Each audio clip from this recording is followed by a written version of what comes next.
Hello Cancer, welcome to your tarot reading here on Dove and Serpent Tarot. This is a timeless reading, which means whenever you happen to be watching this reading was meant to find you. Please hit the like button, leave a comment, and consider subscribing to the channel, especially if this reading resonates with you. Now this is going to be a general reading, so try to be open and receptive to whatever may come through during our time together. I am merely the messenger. And I ask you to connect directly with each of these cards and use your own intuition to take you beyond the details that I provide, right? Remember that the most important part of any tarot reading, Cancer, is you. And there is, interesting, the Queen of Wands. Let's put that into some context, all right? We're going to use our Dove and Serpent spread. And, oh wow, look at that fire.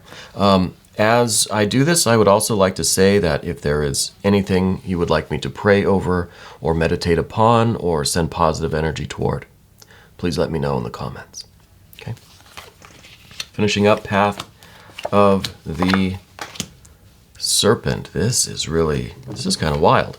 We're going to do a mystery card, bonus card, confirmation card. We're going to use Rider-Waite-Smith. And we're going to set this card down over here, put the frog on top. And we're not going to look at that until the very end of the reading. Okay.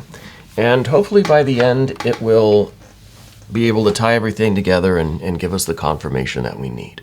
Okay.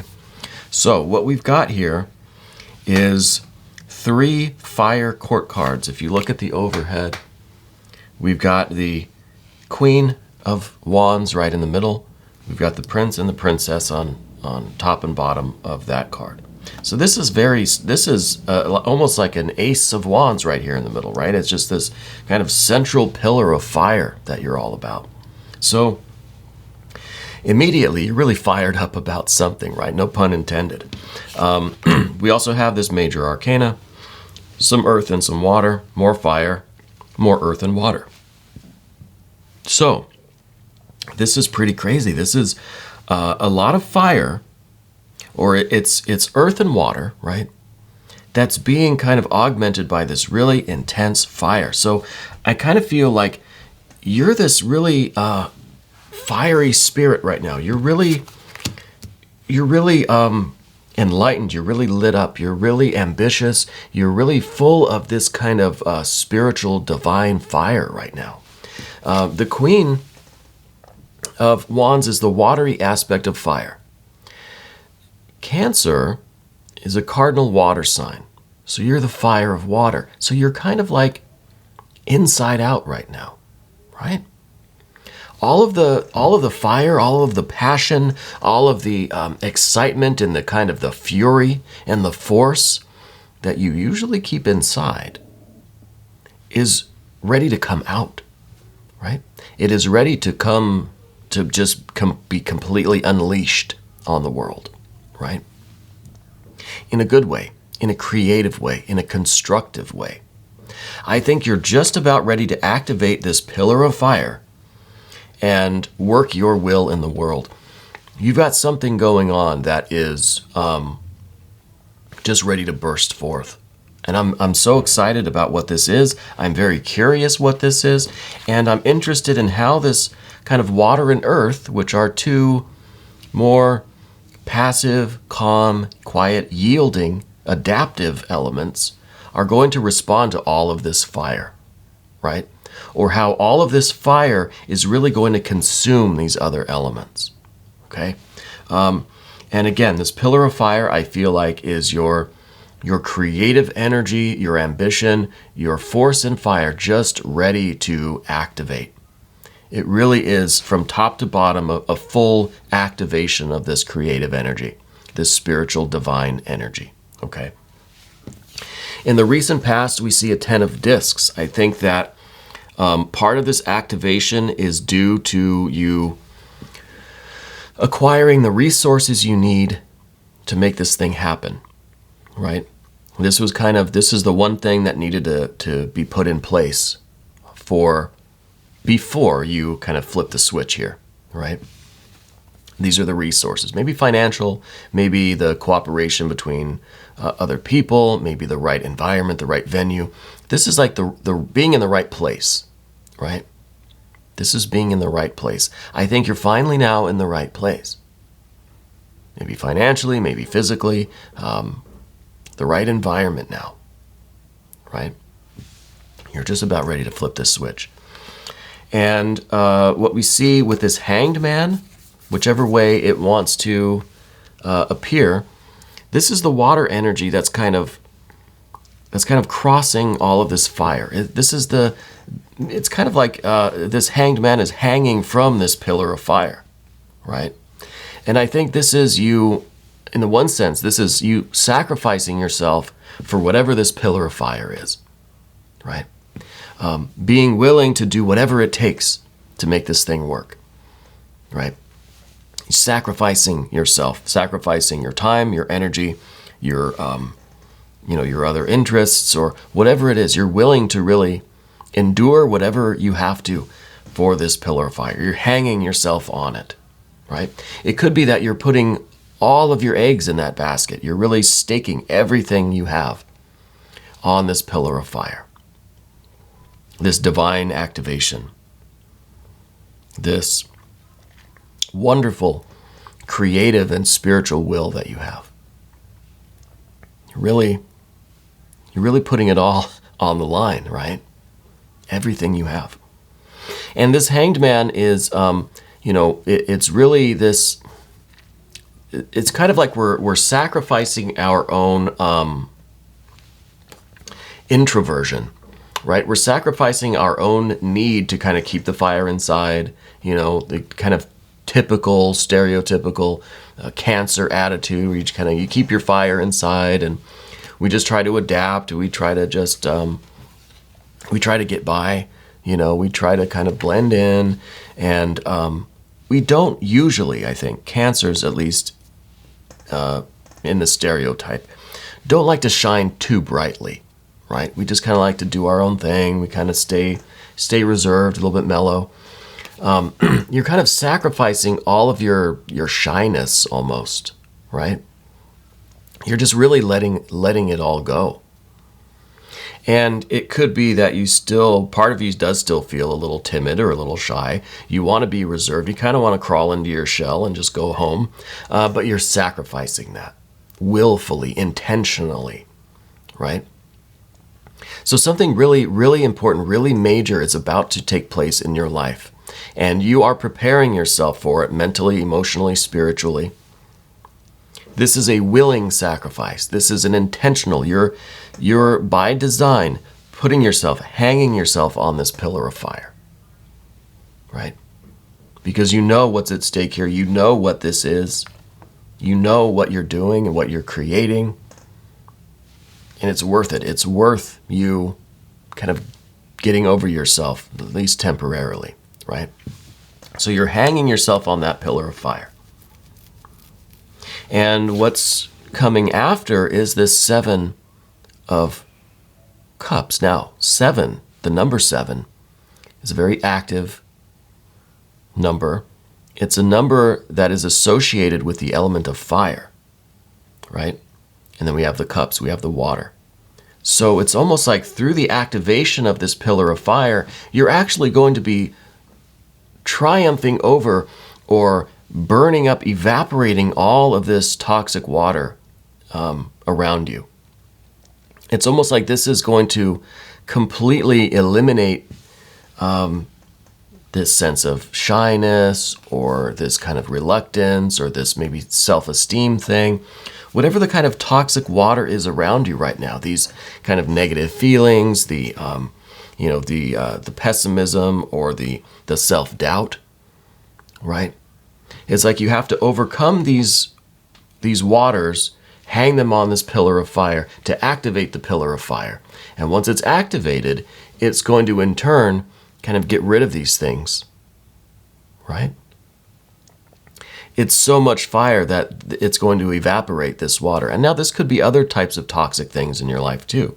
Bad habits, bad relationships and associations, negative feelings for ourselves and kind of a negative outlook, right? A lot of negativity in the 7 of Cups.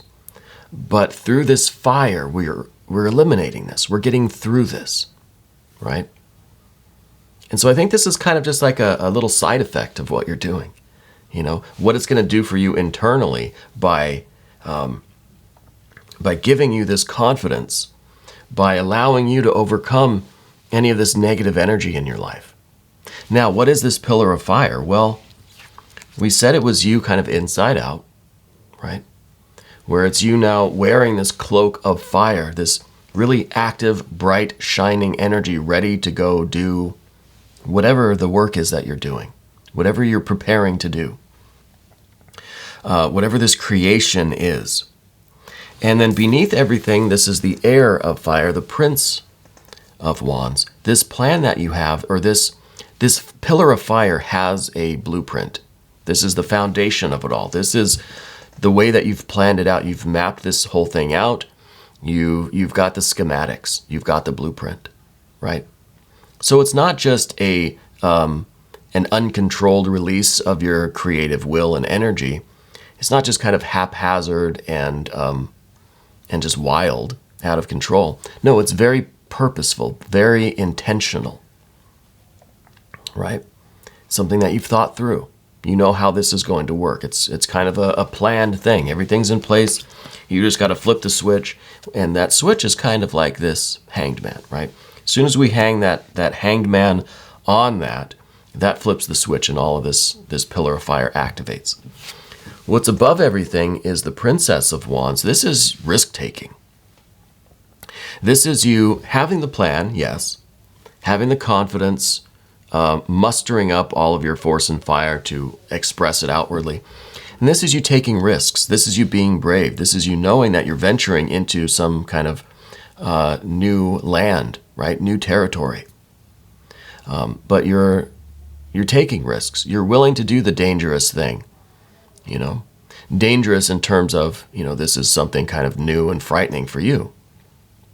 Whatever this might be, it may actually, there may be an element of danger here. I don't know. But I feel like this is you now being willing to take risks for this purpose, for whatever this is. This project, this work, it could be a complete change of your life, of your work, of your career. It could be this new creative project. Finally, you're putting yourself out in the world, ready to release all of your creations, your art, your work, your music, your writing, whatever it may be. Right? You're ready to activate this. You've got everything in place to do so. Now, moving over to the path of the serpent, we have a 5 of Wands, more fire energy.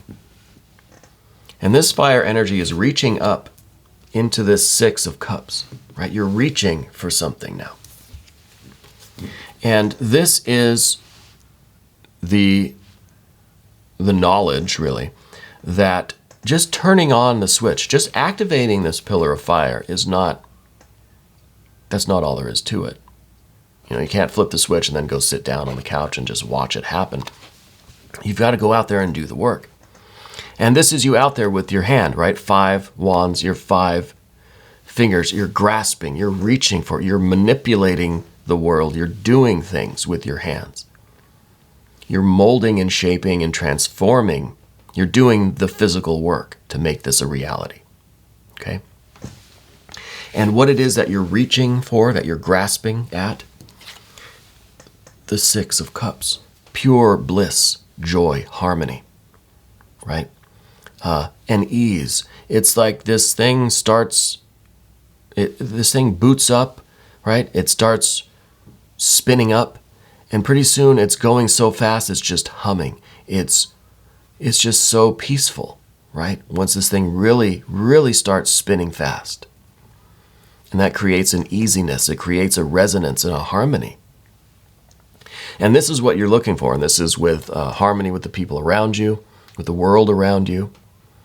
This is, once you do all of this work, you activate this pillar of fire, you start doing the work, this thing starts spinning faster and faster and faster until it just hums. It's just got this beauty and ease to it.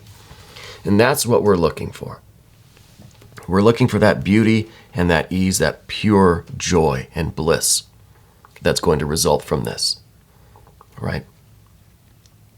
So with the Six of Cups, I feel like this is something that is going to resonate with a lot of people, and it's going to bring everybody together. It's going to it's just going to activate everyone, and everyone's going to be resonating. Everyone's going to be tuned into the same frequency.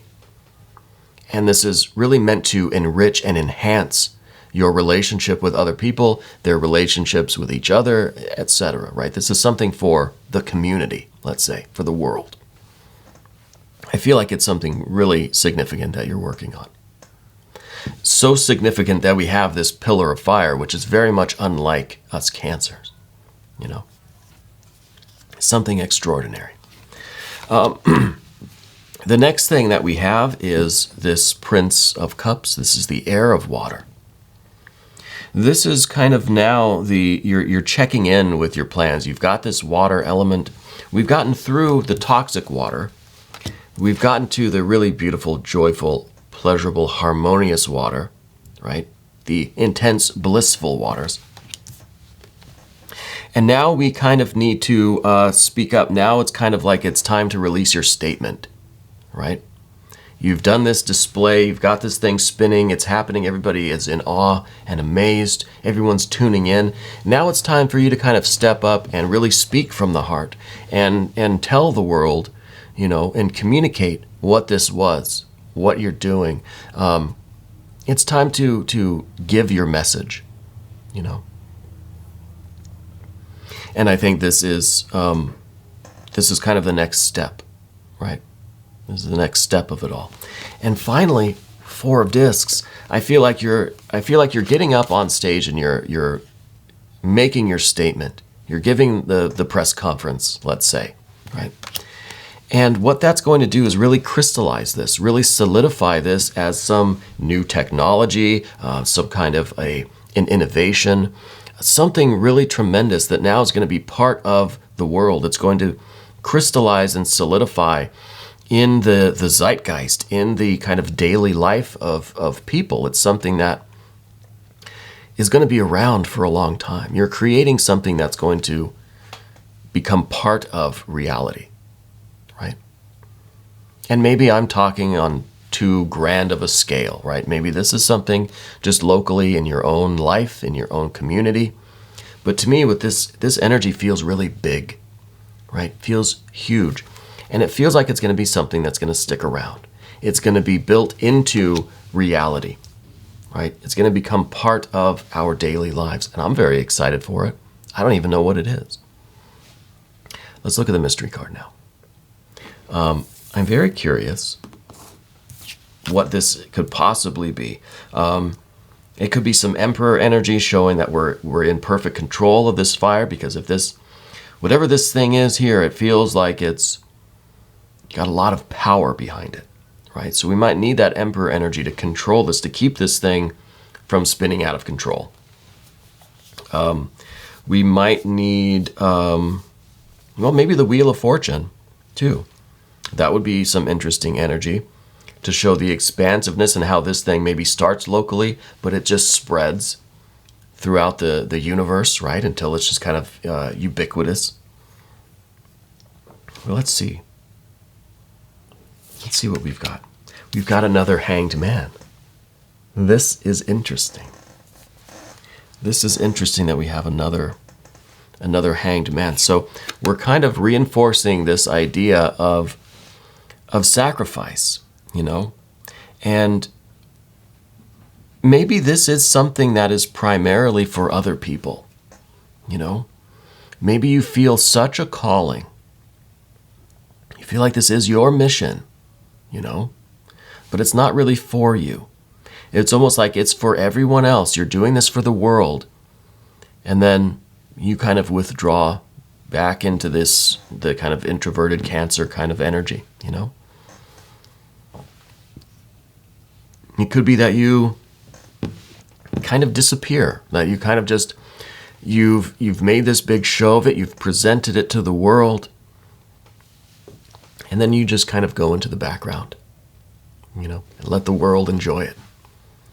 And I kind of feel like that's how us Cancers want to do it. You know, we don't want to have to be out there on stage every day leading this thing. You know, we can force ourselves to do this initial thing to get it out there, but then someone else maybe has to take over and we're just going to hang back. You know, we've done that, the big event. Now we'll let somebody else do it. We'll maybe pull the strings from behind the scenes, right? We don't want to be the front man. We don't want to be the outward facing personality here, you know. So I think there is a lot that you're sacrificing. I think just getting up the nerve or the will to activate this thing and to start this project is taking a really big effort. I think you really are staking everything you have. Maybe it goes against your entire nature to do something like this, but you feel such a strong calling to it that you're willing to endure the hardships that are involved for activating this, for putting it out into the world, for, you know, making this statement or presenting it, because then, you know, eyes are going to be on you, you know. I kind of I'm getting the impression of like a reluctant savior kind of thing, you know, and maybe that's going too far, and I apologize. But I kind of get that feeling here, you know. I feel like we need whatever it is that you're offering up. We need that. And so I hope that you'll go through and that you'll do this. And I know it's coming at a great cost to yourself. But I feel like this is something very important. And I hope I get to see what that is. I hope you'll leave me some comments. I hope that you will communicate that to us here in the community, or let us know when we can tune in on YouTube and watch it happen live, you know. But I feel like it's something that really is meant to be a creative, constructive thing, you know. It doesn't so much feel like an invention. It feels like some kind of it feels like performance art, but it feels like it's on a global scale, right? So I'm very intrigued. I'm very intrigued of what this is. And the other thing with the Hanged Man is that I feel like once this takes place and once this crystallizes and the initial rush of energy is done and we're back in this Four of Discs, things have kind of crystallized and calmed down, and now it's become kind of, you know, part of life now. I feel like that is really taking all of the energy from you. I think this is everything that you are is being put into this, you know. So it's almost like this is your one thing. This is your big moment. And I feel like you really have to give it every ounce that you've got. And that's the Hanged Man also. It's really putting every ounce of our energy into something, right? We're giving it 150%. Once this is done, you're pretty much depleted, exhausted, right? And maybe that's why I get the feeling that you're kind of like withdrawing or hanging back. Maybe you need to go rest and recover for a month, you know, which is, again, kind of a Cancer thing, right? Whenever we exert ourselves in this uncomfortable way, kind of socially or in the spotlight, we need more time than perhaps other signs need to recover from that, right? And that's kind of a cliche too, where you do a lot of socializing and then you've got to go take a few days off to kind of recover from that. I think this is more intense than that, though, okay? It's kind of a similar energy, but it's definitely on a larger scale. So I hope that you'll leave me some comments and let me know how you're doing. Let me know how you're feeling. If you want to share a little bit about this, that would be wonderful. I'm sure we'd all like to be in on it, you know. This was your timeless tarot reading, which means whenever you happen to be watching this, I feel like this video was meant to find you. Right now is the perfect time, okay? And this could be exactly the moment that you're waiting for to flip that switch and activate this pillar of fire, okay? We're going to go ahead and do an extended reading. If you would like to stick around, please click on the link that's right there. Then you can have access to all of the extended readings, not just Cancer, all of the zodiac signs. Okay? I want to thank you so much for letting me read for you. I really feel an honor to read for Cancer. Thank you so much for tuning in. I hope you'll come back and see me again soon here on Dove and Serpent Tarot.